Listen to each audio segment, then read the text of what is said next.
Según la tradición oral, existen dos versiones sobre la fundación de Quimbilá. En una, se dice que el pueblo fue fundado cuando un grupo de personas mayas llegaron a sentarse en este lugar por la existencia de un pozo y o de un árbol llamado quiní. Esto le garantizó la siembra y la cosecha a la comunidad para permanecer, subsistir, conservar y proteger su territorio.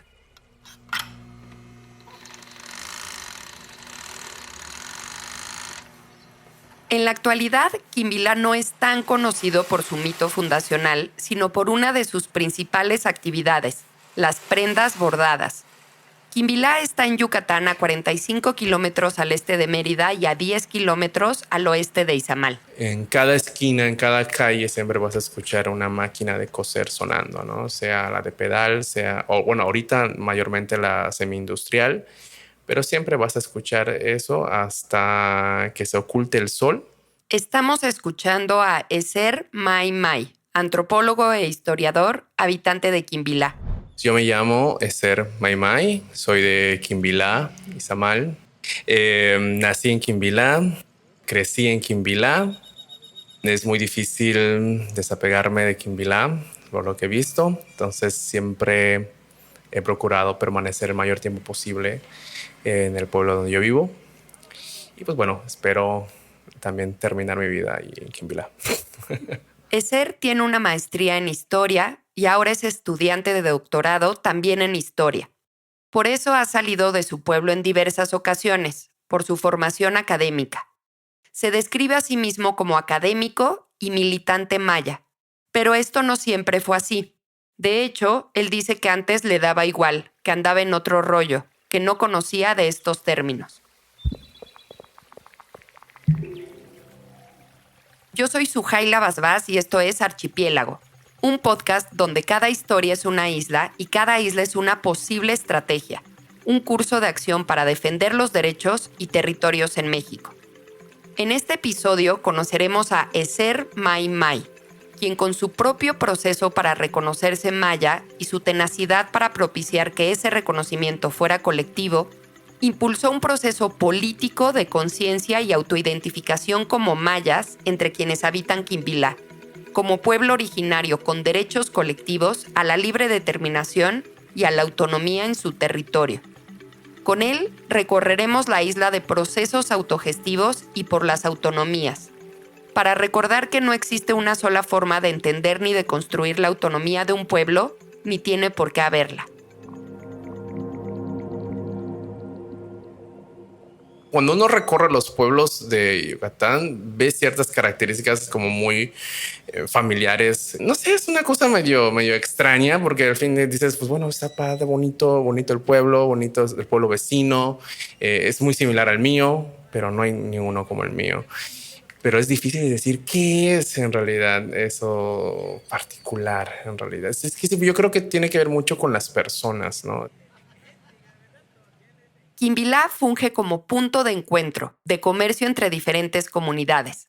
Y una de las cosas favoritas de Ezer sobre su pueblo es la cantidad de árboles, al menos un par por familia, que tienen plantados en sus solares, espacios propios dentro de cada casa donde las familias tienen sus cultivos y animales para el autosustento.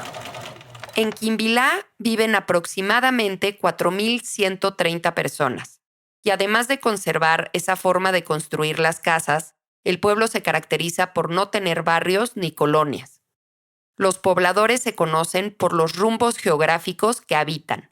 Algunas personas son del centro, otras del rumbo a la salida a Izamal, de la salida hacia Mérida o hacia Citilcum. Los rumbos marcan también algunas reglas para la siembra. Si alguien hace su milpa en el sur, no puede meterse a los terrenos del norte o del oeste. Fue dándose cuenta de estos pequeños detalles y recordando su propia infancia, a su propia familia, que Ezer llega a reconocerse maya siendo un joven recién graduado. Ahí algo cambió para él. Yo me enteré que soy maya precisamente saliendo de la universidad. Cuando salí de la universidad hice como un trabajo de diagnóstico con una organización social, organización de la sociedad civil. Entre 2013 y 2014, esta organización de la que habla Ezer realizó un diagnóstico social centrado en los derechos colectivos de los pueblos indígenas, en comunidades que serían afectadas por el Tren Transpeninsular, un proyecto que pretendía conectar el estado de Yucatán con Quintana Roo, pero que fue suspendido en 2015. Y en esa experiencia de conocer a familias, como te había dicho, como similares a las que viven en mi pueblo, pues yo creo que eso hizo que haya como esta conexión con los problemas que ellos tienen, pero al mismo tiempo cercanía con lo que precisamente se desconocía o lo que ellos desconocían, ¿no? De los derechos colectivos, de los derechos humanos que ellos tienen. Y eso pues también eso fue como un reflejo, es decir, como el reflejo mío, el reflejo de mi familia, el reflejo de la gente con la que vivo, decir, bueno, eso también nosotros lo ignorábamos, lo ignoramos. Así que al reconocerse a sí mismo como maya yucateco, también descubrió la necesidad de conocimiento y de formación en derechos humanos de los pueblos para él, para su familia y para su propia comunidad. Así que al reconocerse a sí mismo como maya yucateco, también descubrió la necesidad de conocimiento y formación en derechos humanos de los pueblos para él, para su familia y para su propia comunidad.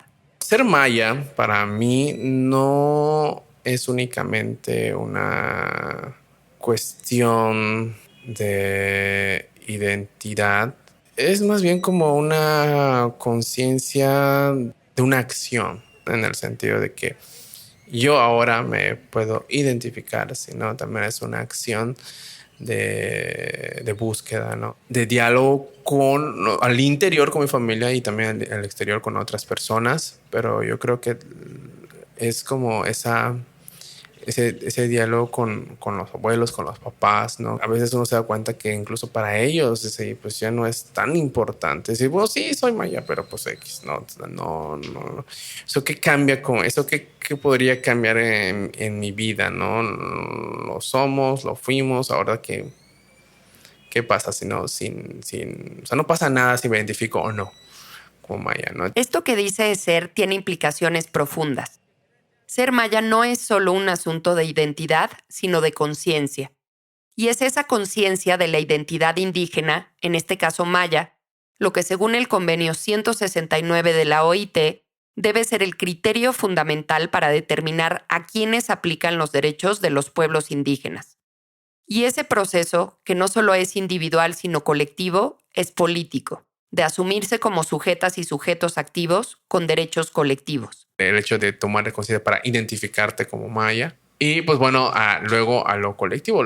Digamos que son como dos procesos que siempre fueron como en paralelo, pero que ahorita como que cada vez se van distanciando más. Digamos, esto que se rompió de tener la identificación cercana, muy estrecha a tu pueblo, obviamente se rompió también con estas formas de identidades nacionales. Somos indígenas, somos diferentes, pero también somos de México. Entonces, como eso empieza como también a permear un poco a cuando pensamos en regiones como Yucatán, como también una conciencia de que perteneces a un colectivo que sobrepasa tu pueblo. Sí es una toma de conciencia individual, pero también desde un referente colectivo. Lo que SER plantea también tiene una dimensión jurídica. Desde 1990, el Estado mexicano ratifica el Convenio 169 de la Organización Internacional del Trabajo sobre los Pueblos Indígenas, que reconoce sus derechos colectivos. Entre estos están los derechos a la libre determinación y a la autonomía. Sin embargo, ¿qué pasa si un pueblo maya no se reconoce como tal? O si un pueblo indígena no conoce sus derechos y la importancia de exigirlos y ejercerlos. Esto mismo se preguntó a Eser. Cuando uno se encuentra con muros muy grandes y si estamos en una condición también desventajosa, pues bueno, entonces, ¿cuánto voy a tardar por brincar o sobrepasar ese muro, esa lucha para que sea escuchado, para que realmente esta visión que nosotros tenemos como pobladores mayas se pueda ver reflejada en una política. El hecho de ejercer la libre determinación, o sea, el hecho de decir que nuestra voz es, o nuestras ideas, nuestros pensamientos, basados en nuestras experiencias familiares, personales, locales, digamos, tienen ese mismo valor y también esta, ¿cómo decirlo? Como que son lo que nos permiten asegurarnos un futuro adecuado para nosotros mismos. Así como el diagnóstico social del tren transpeninsular provocó que ESER comenzara a reconocerse en las situaciones y condiciones de vida de otras familias y otros pueblos similares a los suyos, un nuevo proyecto, esta vez en Quimbila, le hizo identificar y cuestionar lo que ha nombrado como la impronta de las formas organizativas y gubernativas coloniales y nacionales en su pueblo. En 2014, en el contexto de la reforma energética en México que abrió la generación eléctrica a particulares, se instaló una torre anemométrica en un rancho privado cercano a Quimbila. Estas estructuras sirven para medir el potencial eólico en una zona. El objetivo era que una empresa española construyera un parque eólico en la localidad. Cuando lo supo, ESER comenzó a indagar con antiguos compañeros que ahora son colegas qué sabían de las llamadas energías renovables y de las prácticas de esas empresas en cuanto a su respeto o afectación de los derechos humanos. Lo relacionó con esta idea de desarrollo que llega del gobierno con las empresas en contacto con los ejidos. Y se preguntó cómo sería la relación de estos proyectos con los territorios y los derechos colectivos de los pueblos si no recayeran en la cuestión ejidal. Las y los habitantes supieron de este proyecto hasta 2016. Entonces, se llevó a cabo una asamblea para presentar el proyecto que indebidamente se hizo únicamente en español. Y dada la preocupación de que se afectaran los medios de vida del pueblo ligados a la milpa, al ganado o a los apiarios, la propuesta de proyecto fue rechazada por la comunidad. Este puede considerarse un segundo punto de inflexión para ESER, uno en el que la conciencia de su identidad le lleva a la militancia, que comienza ahí, entendida como movilización, como una convicción. La convicción simplemente es la de lograr que un consenso con varias personas de un pueblo pueda ser realmente integrada a una política de desarrollo. Para que las decisiones sobre el pueblo las tome el mismo pueblo. Y que esas decisiones, basadas en la identidad y en la propia forma y modo de vida, tengan que ser respetadas por el Estado. Es decir, un consenso basado en la libre determinación para lograr la autonomía, específicamente de Quimbila. Los conceptos de libre determinación y autonomía pueden confundirse, pero ESER explica así la diferencia. Hay como una cierta confusión cuando hablamos de autonomía. Y lo primero que, digamos, con lo que se asocia o con lo que la gente ha asociado a autonomía tiene que ver con el de erigir municipios libres. Es decir, crear un nuevo municipio que sería el 107 en el estado de Yucatán para dejar de pertenecer al municipio de Izamal con una autonomía entendida desde la lógica de las divisiones político-administrativas, que es distinta a la concepción de la autonomía indígena desde la lógica de ser un pueblo originario que antecede al Estado. Lo que la gente entiende a veces en autonomía es precisamente eso, ¿no? Que si queremos ejercer autonomía, solamente puede ser a través de una figura política como un alcalde, como un cabildo, ¿no? Es la única forma de ejercer autonomía. Decimos, no, simplemente es tener esa fuerza política, tener ese impulso político para que nosotros como personas, digamos, incluso no es para que nuestras ideas sean aplicadas a otros pueblos, sino simplemente para que estas ideas nuestras sean aplicadas en nuestro propio espacio de vida. Hay distintas formas de entender y defender las autonomías. Cuando ESER habla de política, de impulso político o politización, no se refiere a la política electoral y partidista del Estado mexicano. Se refiere a la participación desde la configuración y exploración de ideas de autogobierno, y desde las propias formas de organización, representación y decisión. O sea, no es para que tú vayas y lo apliques en otra localidad, sino lo que nosotros estamos pensando, lo que nosotros estamos viendo, lo que nosotros estamos evaluando como problemas, podamos tener ese vínculo con ese aparato de Estados países para que puedan gobernar o ejercer acciones gubernamentales en un pequeño espacio. La autonomía entendida como forma de tomar decisiones propias y aplicarlas sin que sean cuestionadas o autorizadas por el Estado o agentes externos. Realmente solo es lo único que se pide, ¿no? O sea, que realmente puedas escuchar a las personas de una localidad y que esa evaluación propia pueda reflejarse también en soluciones propias en nuestro propio espacio. La libre determinación la necesitas para ejercer esa autonomía, ¿no?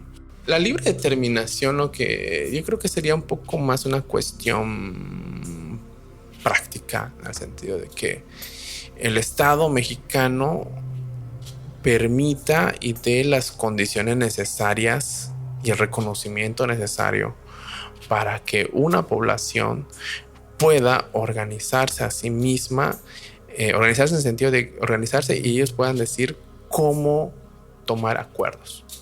Sí, la autonomía tiene que ver más como cómo hacer que los acuerdos puedan concretarse, y la libre determinación tiene que ver como todo esta, por decirlo de alguna manera, logística de organización, de cómo se va a llevar la información, cómo esa información se va a dialogar, de cómo a partir de ese diálogo con la gente, de la población, luego se toma un acuerdo. Según la Comisión Interamericana de Derechos Humanos, hay distintos enfoques con los que se entiende e implementa la libre determinación. Esta se relaciona con la reparación colectiva por las violaciones históricas y sistemáticas de los derechos humanos de los pueblos indígenas, con la coexistencia y convivencia de una diversidad de culturas en la sociedad basada en el respeto hacia sus diferentes cosmovisiones, con la distribución del poder en la toma de decisiones y el reconocimiento de las diferencias sin que éstas sean motivo de discriminación o de exclusión. La transversalidad, la solidaridad intergeneracional y el enfoque de género también deben considerarse. La misma comisión explica que el derecho a la libre determinación de los pueblos implica garantizar la posibilidad de determinar libremente su condición política y de perseguir libremente su desarrollo económico, social y cultural. Y concluye que el ejercicio de este derecho da lugar a diferentes medidas y en contextos diferentes, y que se deben tener en cuenta las aspiraciones actuales de estos pueblos en el marco de los estados actuales en los que se encuentran. La autonomía, el autogobierno, el reconocimiento de sus instituciones representativas, sistemas de justicia y jurisdicción, y en relación con sus tierras y territorios, son elementos o aspectos fundamentales de este derecho. Es decir, que la libre determinación, la autonomía, el autogobierno y la autogestión son indivisibles e interdependientes. O dicho de otra forma, son derechos conexos. Entonces, si uno se pensara en una autonomía, decir que alguien de una comisaría diga, pues bueno, vamos a ejercer autonomía, eso ya implica una distinta fuerza política con la cual tendría que lidiar el presidente municipal. Y digamos, si eso completamente cambia mucho la relación, pero también, digamos, al interior de una población también hace que cambie mucho la población, quiénes son los líderes. Sí, se complejiza muchísimo más, ¿no? Estas redes, ¿no? de toma de decisiones.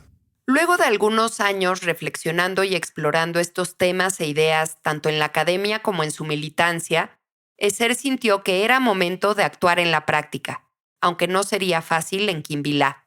Quimbilá tiene una doble personalidad jurídica. Por un lado, forma parte de la estructura municipal del municipio de Izamal con una comisaría municipal que realiza asambleas donde participan las y los ciudadanos mayores de 18 años. Por otro lado, Quimbilá también es un núcleo agrario, es decir, que las tierras que conforman su territorio son ejidales, y por lo tanto tienen también un comisariado ejidal. Aquí únicamente las personas ejidatarias toman decisiones a mano alzada y se tratan asuntos sobre el asentamiento humano o sobre parcelas y tierras de uso común. Además, en Yucatán se enfrenta una complejidad especial al hablar de representantes locales.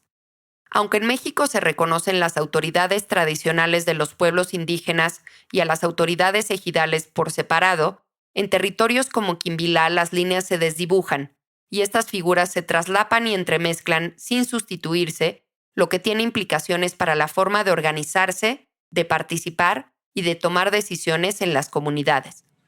En el caso de Quimbilá, como había dicho, ¿no? Que hay alrededor de 4,000 habitantes y los que tienen voz y voto en un ejido, pues son únicamente los que están dentro del padrón ejidal, o una cosa así. Les cuenta que es realmente una minoría. La población de Quimbilá es de 4,130 personas. De esas, 2,853 son mayores de edad, o sea, casi la mitad. Todas ellas tienen derecho a participar en las asambleas municipales para revisar temas relacionados con el asentamiento humano. Por otro lado, según datos del Padrón e Historial de Núcleos Agrarios del Registro Agrario Nacional, el RAN, en el ejido de Quimbilá actualmente existen 555 ejidatarios, 784 avecindados y 8 posesionarios. Solo las y los ejidatarios son titulares de derechos ejidales, entre los que están el derecho de uso y disfrute de sus parcelas y el derecho de voto para aprobar la celebración de contratos y convenios para el uso o disfrute por terceros de las tierras de uso común, que en Quimbilá son el 94% de las tierras ejidales. Quienes son avecindados o posesionarios no tienen derecho a participar en esas decisiones. Tampoco el resto de los pobladores participan de las asambleas ejidales. Y una de las cosas que pudieran como dar cuenta de que no es del todo preciso equiparar, ¿no? Autoridades ejidales con autoridades indígenas. Es que así como pueden haber ejidatarios que se autoadscriban como indígenas, hay muchos que te pueden decir que no son indígenas, ¿no? Esta complejidad, que se refleja en las palabras de Eser por el entramado de derechos humanos individuales y colectivos y los derechos agrarios de la población en la región, implica que la mayor parte de la población no es parte de la toma de decisiones sobre sus territorios. Es por eso que en medio de la pandemia por COVID-19, en el año 2021, Eser presenta a la comunidad la idea de crear una junta de pobladores, pero antes ensayaron con una iniciativa para crear un protocolo autonómico. Este rollo del protocolo autonómico, pues sí lo inicié junto con una profesora que tenía este proyecto de elaborar protocolos autonómicos con una agrupación que se llama IPGIA. Y pues bueno, fue esta invitación que para hacer estos protocolos autonómicos, y yo empecé como con este asunto de visitar, invitar gente, quienes estén interesados o al menos que salgan para escuchar. Pero faltaba la parte difícil. Que es la libre determinación, que es la autonomía, cuáles son los derechos, ¿no? Internacionales que avalan esto, cómo entra la Constitución, todas las cosas, ¿no? Entonces, ¿de dónde salen esos derechos? La idea inicial y original fue hacer un protocolo autonómico, que es precisamente como para ejercer, cómo logras la libre determinación, la toma de consensos, toma de acuerdos. Esa fue como que la idea inicial, ¿no? Se configuró un grupo pequeño, de unas 6 personas. Lo más bonito fue que cuando se les presentó la complejidad del asunto, pues dieron, pues, vamos a aprender entonces, ¿no? Vamos a aprender cómo se hacen estas cosas, ¿no? El grupo interesado que se involucró con Eser empezó a realizar distintas actividades para explicar a la comunidad los procesos autonómicos, pero no estaban recibiendo mucha atención de los demás. Eser cuenta que aunque las personas tenían algo de tiempo libre por las restricciones de la pandemia, en general no había mucha respuesta. Y había como personas que sí estaban interesadas, otras que escuchaban, dice, pues está buena, pero pues es mucho trabajo y yo no tengo chance. No estoy dispuesto y así. Y la idea la idea del protocolo era que se hiciera junto a las autoridades locales. o sea, con el comisario y el comisariado ejidal. Al principio el comisario ejidal dijeron que sí, pues al menos para saber qué pasa. Y estábamos en eso cuando, pues bueno, el exdirector de Fonatur, Jiménez Pons, llegó aquí en Milá y dijo que, pues bueno, quiere hacer que pretendían hacer la estación cerca de aquí. Justo en ese momento, en Yucatán comenzaron las supuestas consultas para el denominado Tren Maya. En Izamal se convocó únicamente a los ejidatarios para hablarles del proyecto. ESER y el pequeño grupo que se configuró para el desarrollo del protocolo autonómico ya tenían nociones sobre los derechos de los pueblos y no estaban conformes con esas asambleas. Querían hacer algo más. Por su lado, las autoridades de Quimbilá, es decir, el comisario municipal y el comisario ejidal, perdieron interés en el protocolo autonómico. Pero bueno, les atravesó el tren o la idea del tren. Pues dijeron, pues vamos con el tren, ¿no? Con lo que viene del gobierno federal y toda la cosa.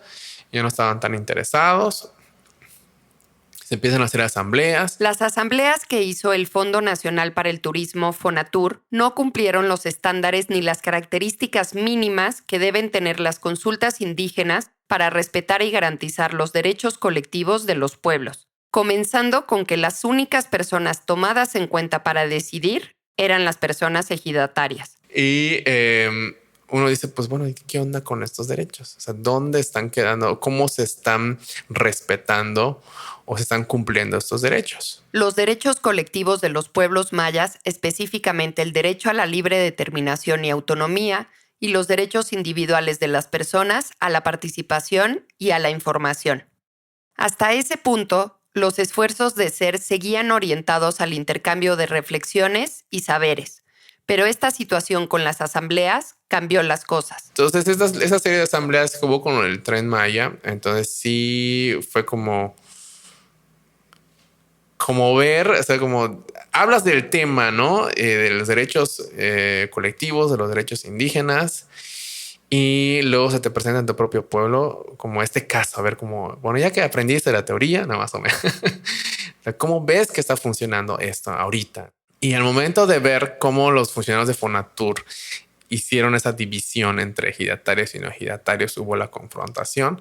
Entonces dijeron, pues, ¿qué podemos hacer? Entonces se ve esa alternativa de la Junta de Pobladores que está dentro de la ley agraria para lograr una mínima participación. En su artículo 41, la ley agraria establece que como órgano de participación de la comunidad, podrá constituirse en cada ejido una junta de pobladores integrada por los ejidatarios y avecindados del núcleo de población, la que podrá hacer propuestas sobre cuestiones relacionadas con el poblado, sus servicios y los trabajos comunitarios del asentamiento humano. Dice también que su integración y funcionamiento será determinado por un reglamento interno. La coyuntura por el Tren Maya y la forma de actuar de las autoridades federales y locales al respecto incentivó a ESER y al grupo que se había construido con el ánimo de crear un protocolo autonómico para tomar la figura de la Junta de Pobladores y crear una para Quimbilá. Dijeron, pues es que estamos viendo que esto es como hablarles a la pared, ¿no? Realmente a los funcionarios de Fonatur, el grupo de los líderes ejidales, pues era así como, o sea, no había apertura para nada. Pero de eso dijimos, bueno, pues aún así, pues vamos a hacer esto. Digamos, esto con el Tren Maya, pues en el Tren Maya se tiene que hacer, tenemos que ver que la gente participe de la población, ¿no? Tenemos que hacer eso con o sin Tren Maya. El Tren Maya pues es una cosa que va a estar, pero van a venir otras y pues necesitamos esto. Pero la iniciativa no lo es todo. Crear una junta de pobladores implica cumplir una serie de disposiciones establecidas en la ley agraria. Esta debe ser una decisión comunitaria que debe presentarse y aprobarse en asamblea dentro del pueblo. Sí, fue muy difícil, ¿no? O sea, a pesar de esto fue muy difícil porque, bueno, tienes que cumplir con las formalidades que dice la ley agraria, ¿no? Es decir, ¿cómo lo formas? Pues a través de una asamblea, pero no te dice como qué tipo de asamblea, cuáles son los lineamientos. El grupo acompañado por ESER tenía que diseñar la propuesta, hacer la presentación ante la comunidad en asamblea y convencer a la población de que era momento de crear su propia junta de pobladores. Es difícil hacer las cosas por ti mismo. Pues bueno, imagínate pensar entonces fuera de un marco institucional. Imagínate entonces pensar entonces cuáles serían nuestras funciones al ejercer nuestra propia autonomía como pueblos indígenas. Entonces es cuando ahí uno va viendo un poco la complejidad del proceso.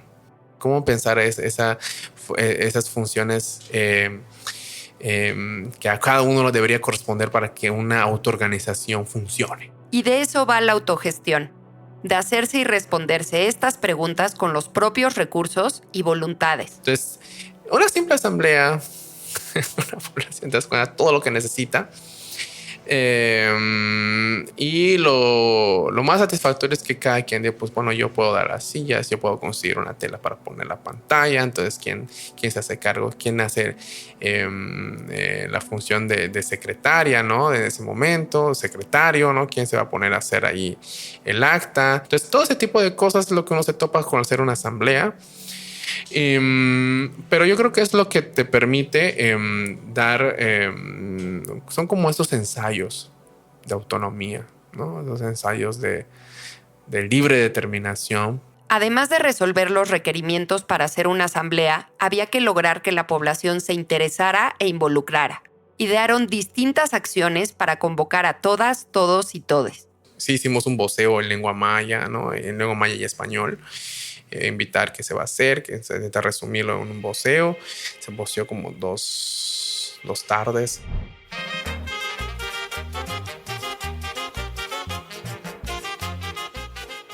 Kimbilai humpel kahach meihul. Ya balo kubenetitima betaki. Chimbishelo patale kaumochuba kah mulmeya. Takawili katsutsila kahal. Akatka betak balo una. Cuente con mejores servicios, que para la realización de obras se tome en cuenta tu opinión y que puedas contar con elementos para defender tu territorio. No dejes de asistir este 11 de julio en los bajos del Palacio Municipal a las 10 de la mañana, donde se conformará la Junta de Pobladores de Quimbilá. Recuerda, tu voz es importante, hazla valer. Pero era imposible saber si llegarían, quiénes llegarían, cuántas personas estarían en la asamblea. Ezer y sus compañeras y compañeros estaban nerviosos, tenían sus dudas. Siempre nos preguntamos si va a salir la gente o no, o qué tanta gente va a salir, o si a la hora, pues quién de los que dijeron que sí no van a salir. Entonces siempre teníamos como esa incertidumbre, cómo va a reaccionar la población. ¿Qué va a hacer la población? Realmente no teníamos ni idea, realmente sí teníamos mucha incertidumbre respecto a eso. Pese a esa incertidumbre, estaban animadas y animados. Y así llegó el día de la asamblea para decidir si Quimbilá tendría su propia junta de pobladores. Vemos que ya pasaron como 5 minutos de la hora dicha, no, solo hay 2 personas. Ay, de veras, ¿cómo va a ser? La gente de pronto pues solamente se va a quedar ahí alrededor escuchando con la pena de pasar y cómo le vamos a hacer y toda la cosa. Pero digamos el hecho de que, por ejemplo, los parcelarios y todo eso, pues empezaron a sentarse y toda la cosa. Entonces cuando la gente ve eso es cuando ya pierden como un poco el temor, yo creo, o la pena, no sé. Y se empezaron a acercar a sentarse y todo. Y como vemos ya estaban llenas las sillas. Y pues bueno, cuando ya dimos, ya terminamos, ya cerramos el registro. Entonces, pues bueno, damos inicio a la asamblea, no sé qué, con tantos asistentes, no sé qué cosa. Para crear la Junta de Pobladores era necesario lograr su aprobación en asamblea, pero la propia asamblea debía cumplir con ciertas formalidades para darle validez, como un registro y un acta que fueran firmados por cada participante. Fuimos ajustando estos lineamientos, ¿no? Que tal vez no eran tan aplicables en este caso de la asamblea, pero sí, o sea, buscamos como dar o sea, no brincarnos como tal o omitir esos, como no aplica, pues lo omitimos, sino ir ajustándolo para que al menos podamos tener eso en el acta. El objetivo fue no dejar espacio para el rechazo de la propuesta por tecnicismo. Otro de los requisitos a cumplir fue crear un reglamento interno de la Junta que incluyera las comisiones que se consideraran necesarias para responder a los intereses de las y los pobladores. El objetivo de la asamblea es que se conozca que hay un grupo de personas, o sea, de que se identifiquen las personas quienes son parte de esta promoción de la Junta de Pobladores, explicar a la gente medianamente qué es la Junta de Pobladores, cuáles serían sus funciones y que había que redactar un reglamento o un lineamientos de la Junta de Pobladores. Para que eso se pueda llevar ante el RAN, el Registro Agrario Nacional, para decir, acá está el acta, acá están las firmas, acá está el reglamento, ¿no? Entonces, pero lo que dijimos en esta parte, pues bueno, quienes se están proponiendo y quienes también añaden ustedes para que forme parte de representantes que van a hacer el reglamento. Miguel May, quien contribuyó haciendo el perifoneo en maya para invitar a la población, también tradujo para las personas maya hablantes durante la asamblea. Se procuró hacer todo lo necesario para informar debidamente a la población participante. Bueno, vamos a leer el acta, entonces también eso dijimos, o sea, estamos acostumbrados a no escuchar el acta. Entonces vamos a ser lo más rápido posible, lo más sencillo posible, pero sí tienen que escuchar el acta antes que firmen. Ese tipo también de cosas estamos así como recalcando un poco, o sea, como que no pueden estar firmando actas que ni siquiera han mínimamente escuchado, al menos que se hayan sentado a intentar escucharlo, ¿no? La asamblea resultó un éxito. Asistieron aproximadamente 400 personas. Se logró despertar el interés de la población de Quimbilá, la aprobación y la recabación de los documentos para el registro de la Junta de Pobladores de Quimbilá y Samal, Yucatán, ante el Registro Agrario Nacional. Aunque esta idea había nacido del interés de participar en la decisión por la estación del Tren Maya, ahora lo rebasaba. Esta Junta de Pobladores se formó en julio de 2021 y en gran medida fue porque pensamos que sí, esa sería una digamos, como un pequeño hueco para poder formar parte de la dinámica del ejido, de la asamblea ejidal. Esta es la primera iniciativa en el estado de Yucatán para hacer una junta de pobladores y actualmente se compone de 8 personas, 4 hombres y 4 mujeres. A Eser le solicitaron que asumiera el cargo de presidente de la junta. También hay una secretaria general, un tesorero y un contralor, cada puesto con su suplente. Una de las cosas que platicábamos después de haber realizado la asamblea y pues haber entregado la documentación necesaria ante el Registro Agrario Nacional, pues bueno, era entonces que seguía, ¿no? Y realmente sí, llevamos como 2 ocasiones en las que platicamos qué es lo que vamos a hacer. Y uno de los temas era lo del Tren Maya. Pero en realidad, conforme íbamos platicando, intercambiando pareceres entre ellos, pues se fue como diciendo, va a ser desgastante el asunto del Tren Maya. Entonces, preferimos esta vía de pensar otras formas en las que la población vaya cayendo en cuenta en este ejercicio y valor, ¿no? de ejercicio de la libre determinación y la autonomía. O sea, como por qué otras vías pueden ellos ir notando la importancia y de estos derechos, ¿no? Con ellos, Eser se refiere a las pobladoras y pobladores de Quimbilá. Aunque algunas de las personas mayores del pueblo en el pasado ya habían considerado convertirse en un municipio libre, la propuesta con la Junta de Pobladores no buscaba esa forma de autonomía, sino explorar otras vías para entender y ejercer la autonomía como pueblo maya. Un hombre, técnico botánico retirado, que fue parte de la primera conformación de la Junta, tiempo después se convirtió en agente municipal de Quimbilá. Al asumir el cargo, la Junta tuvo la idea de proponerle resolver el caso de un espacio en disputa dentro del territorio de la población para continuar la práctica de la libre determinación para sus asuntos internos. La problemática de un espacio detrás de la iglesia, que es como un campo de fútbol, donde también se hacían corridas de toros.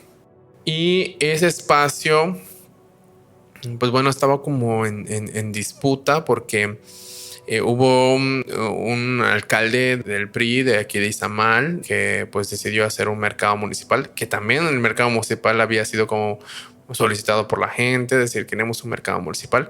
Todo esto de querer un mercado municipal con el objetivo de querer ser municipio libre. Entonces fue una petición de muchos años y que ya un presidente municipal dijo, pues lo voy a hacer, pero de pronto nada más así lo empezó a hacer. Ahí está su mercado, lo estoy empezando a hacer, ¿no? Y el asunto fue que un sector de la iglesia católica, un sacristán y una familia extensa también que tienen, que pertenecen a la iglesia católica, que también son socialmente conocidos o partidarios del Partido Acción Nacional. Entonces dijeron, pues no, en ese espacio no puedes hacer el mercado municipal porque le pertenece, está dentro de la jurisdicción de la iglesia.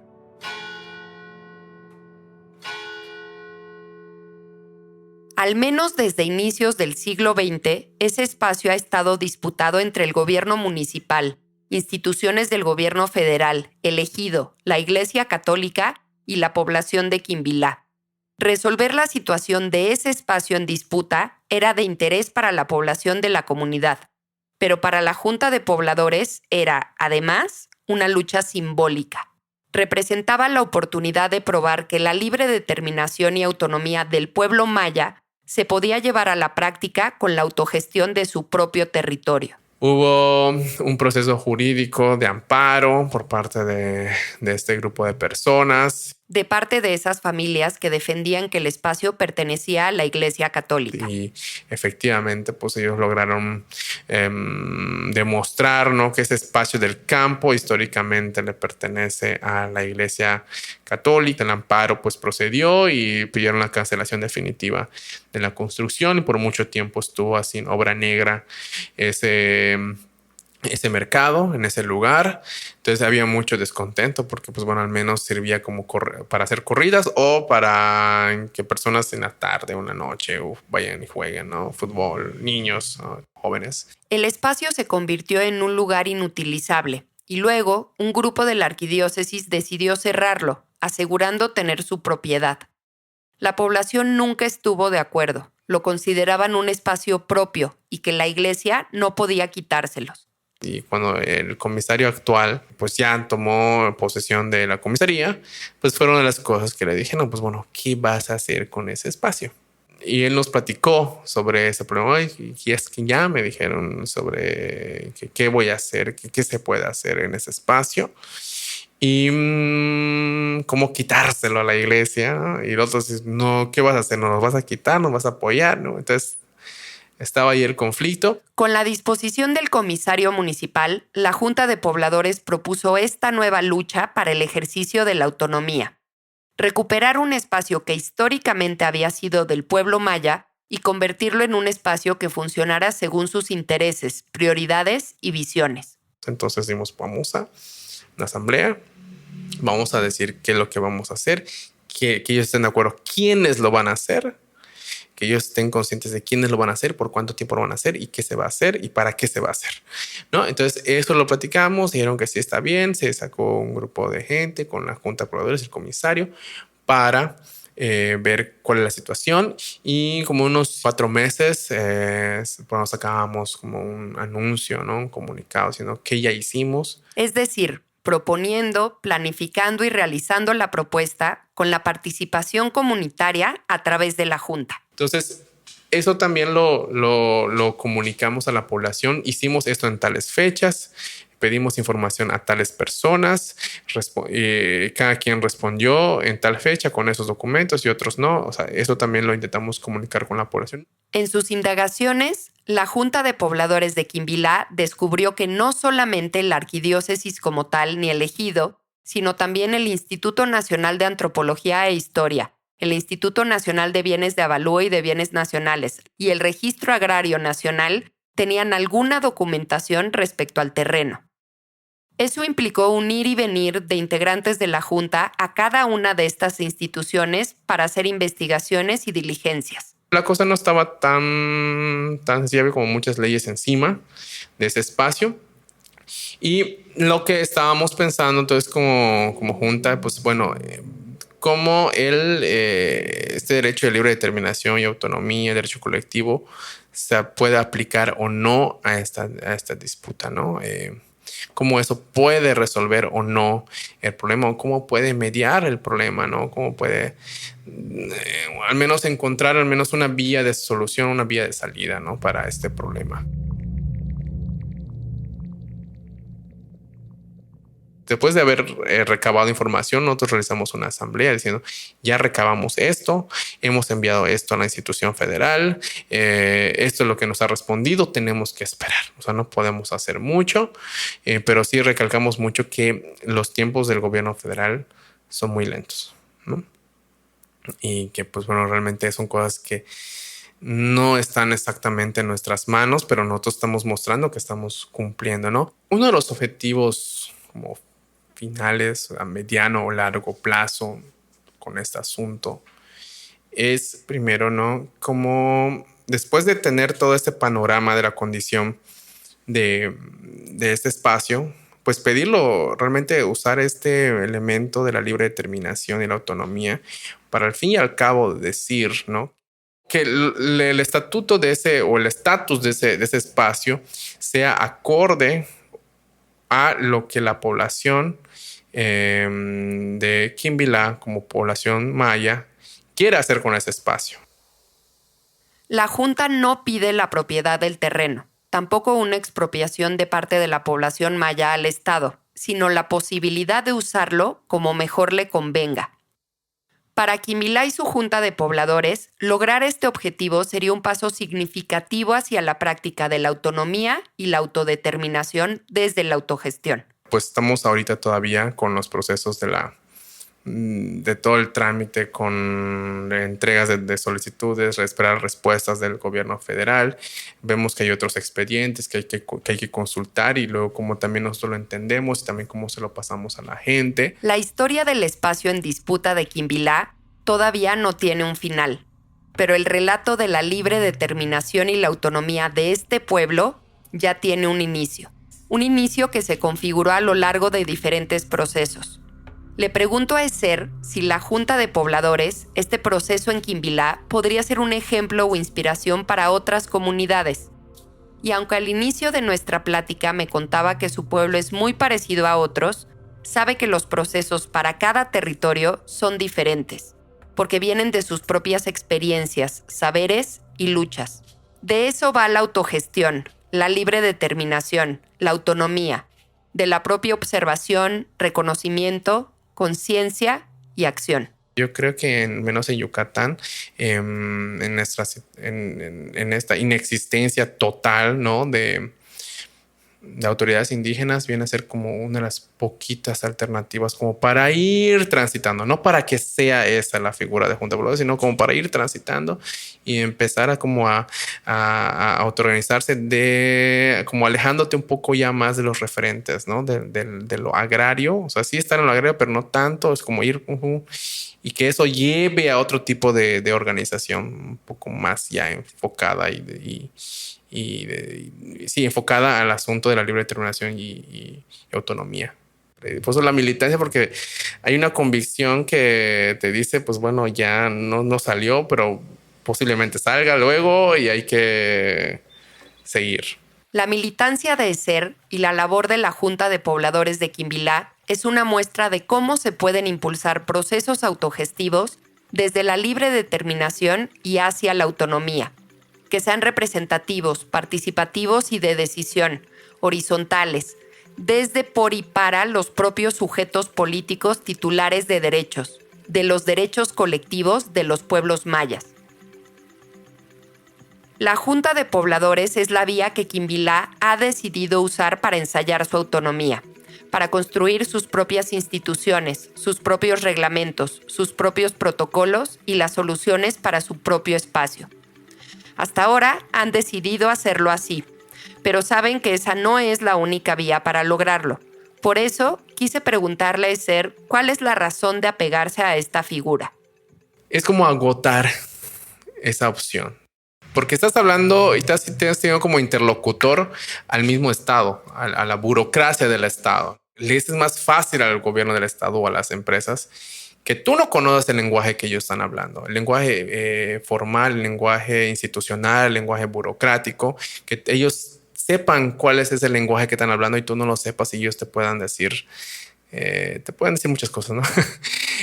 Pero cuando tú logras aprender ese lenguaje o decir cuál es ese lenguaje que se debe hablar para tener como interlocutor y que ellos sepan, pues bueno, estas personas sí están entendiendo lo que estamos haciendo, sí están sabiendo lo que estamos aquí tramando al interior, sí conocen las entrañas de nosotros, ¿no? Entonces hay que agotar todo esto porque cuando llegue el momento de que tú dices, pues no nos escucharon, hablamos como ellos quisieron, o sea, hablamos desde un lenguaje burocrático como ellos querían y aún así no nos hicieron caso. Entonces hablamos e hicimos lo que ellos nos pidieron desde el reglamento que ellos pidieron para exigir un derecho que nos corresponde.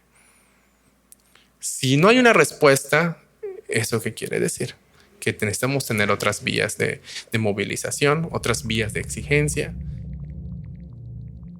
Para algunas narraciones de este episodio utilizamos fragmentos del Protocolo Autonómico de Consulta Previa Quimbilá, municipio de Izamal, Yucatán, reglas de consulta y decisión sobre proyectos y megaproyectos en nuestro territorio. Archipiélago es una herramienta de la iniciativa Que Sepan Que Sabemos de la Organización Cohesión Comunitaria e Innovación Social, que busca reducir asimetrías de información y poder para que quienes viven en los territorios decidan sobre ellos. Yo soy Sujaila Basbás, directora general de CCIS y estoy a cargo de la dirección de este podcast. Con Katia Puga hicimos la planeación e investigación. La producción y guiones son de Mitzi Pineda y Maggie Moret, quien también hizo el fact-checking. El diseño sonoro es de Vicente Romo y la edición de Fernanda Guzmán. Las ilustraciones son de Belén Quirós y la comunicación es de Jocelyn Soto.